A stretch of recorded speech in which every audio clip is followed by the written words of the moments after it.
Real life की horror story सुनने के लिए subscribe to my channel. Annalise Michelle जब 16 साल की थीं, तब उन्हें टेम्पोरल लोब एपिलेप्सी नामक बीमारी हो गई। इस बीमारी में मरीज धीरे धीरे अपनी याददाश्त खोने लगता है और शरीर पर भी उसका कोई कंट्रोल नहीं रहता है।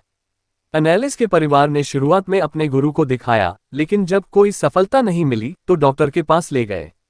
डॉक्टर ने 5 साल तक इलाज किया, लेकिन इतने लंबे ट्रीटमेंट के बाद भी एनालिस ठीक नहीं हो पाई। एनालिस मिशेल की हालत में कोई सुधार नहीं हो रहा था और स्थिति धीरे धीरे ज्यादा खराब होने लगी। अब मिशेल अजीबोगरीब हरकतें करने लगी थी, जिसे देखकर परिवार परेशान हो गया।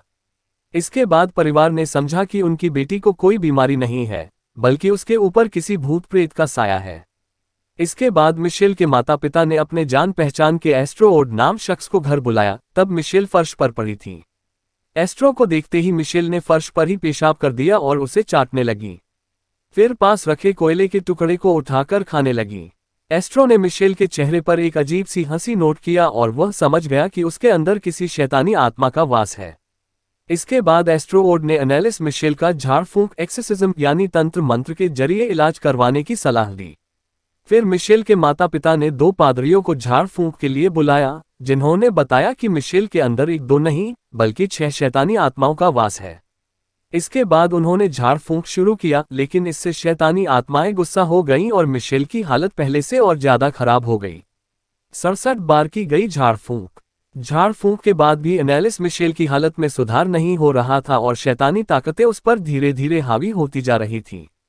शैतानी ताकतें इतनी ज्यादा हावी हो चुकी थी कि मिशेल दूसरों पर हमले करने के साथ ही कई बार खुद को भी घायल कर लेती थी। पादरियों ने 67 बार मिशेल का झाड़ फूंक किया, लेकिन वह ठीक नहीं हो पाई। 23 की उम्र में हुई मिशेल की मौत। कुछ समय बाद एनालिस मिशेल ने खाना पीना भी छोड़ दिया। जब पादरियों ने उससे पूछा कि वो ऐसा क्यों कर रही है, तो उसने बताया कि शैतानी आत्माएं उसे कुछ भी खाने पीने नहीं दे रही हैं। खाना छोड़ने की वजह से मिशेल कुपोषण का शिकार हो गई। 30 जून 1976 को पादरियों ने आखिरी बार मिशेल का झाड़ फूंक किया। तब मिशेल ने कहा था कि वह थक चुकी है और इस शरीर से छुटकारा चाहती है। 21 सितंबर 1952 को जन्मी मिशेल की 23 साल की उम्र में 1 जुलाई 1976 को मौत हो गई। पादरियों पर लगा गुमराह करने का आरोप। पोस्टमार्टम में एनालिस मिशेल की मौत की वजह का खुलासा हुआ और डॉक्टर्स ने बताया कि उसकी मौत कुपोषण के कारण हुई। इसके बाद डॉक्टर्स ने मिशेल का झाड़ फूंक कर रहे पादरियों पर गुमराह करने का आरोप लगाया और कहा कि समय पर मेडिकल ट्रीटमेंट दिया जाता तो मिशेल की जान बच सकती थी।